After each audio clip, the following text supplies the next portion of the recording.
The following is a presentation of the Eagles Sports Network.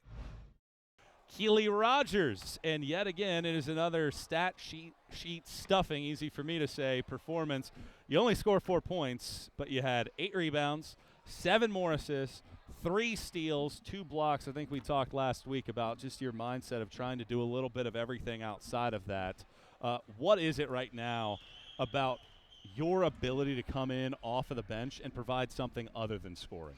Well, I always love to score, of course, but then, of course, tonight I wasn't really getting my shots or nothing was really falling for me, but I knew that didn't matter and I could do a bunch more for my team and, of course, getting rebounds, not only defensive but offensive, finding the open man and get them an easy shot. It's just if your shots aren't falling, find something else to do, and that's what I try to do the most of the time if nothing's falling for me. Sometimes games like today are the hardest games, not necessarily when you're in the midst of finals because – nobody's on campus. Yep. You're just kind of hanging out. You know that Christmas is coming. It's a ghost town here. Yeah, you're thinking about the Christmas cookies that you're going to have.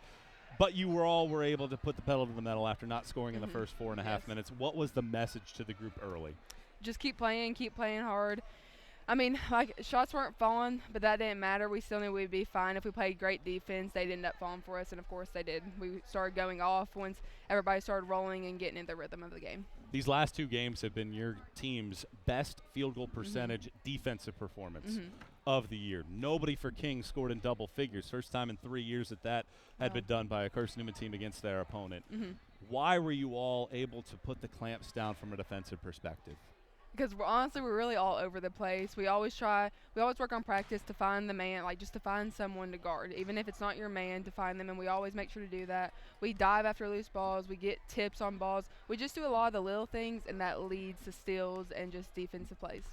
King came in as one of the best teams in the country at forcing turnovers. Now, you turned it over 18 times, but at the same edge of the sword, 27 assists on 33 made field goals. Why is this team so willing to be unselfish at this point in the year? Because we always like to find the best shot for our teammates. And, like, if I'm getting the shot but I see Braylon open the corner, I'm passing it to Braylon Weichel because I know she's going to make that thing easily. But, yeah, it's always just find the easiest shot and the open man to get the ball to, so we know we can get some points up on the board. It's 4 straight wins, all by 20 points or better. You turn your sights into the new calendar year. Belmont Abbey on the road, obviously going to be tough from that point forward. What do you guys take away from what you guys have been able to produce during this 4-game winning streak? Just keep playing how we're playing hard. I mean, as you know, we struggled in the beginning, especially when Lindsay went down. We were trying to find our rhythm again, but then we finally found it again. And just to keep playing hard, keep playing how we are, and keep playing together, and we'll be just fine. Keeleigh, thanks so much for your time. Congrats on the win. Merry Thank you. Christmas. Merry Christmas.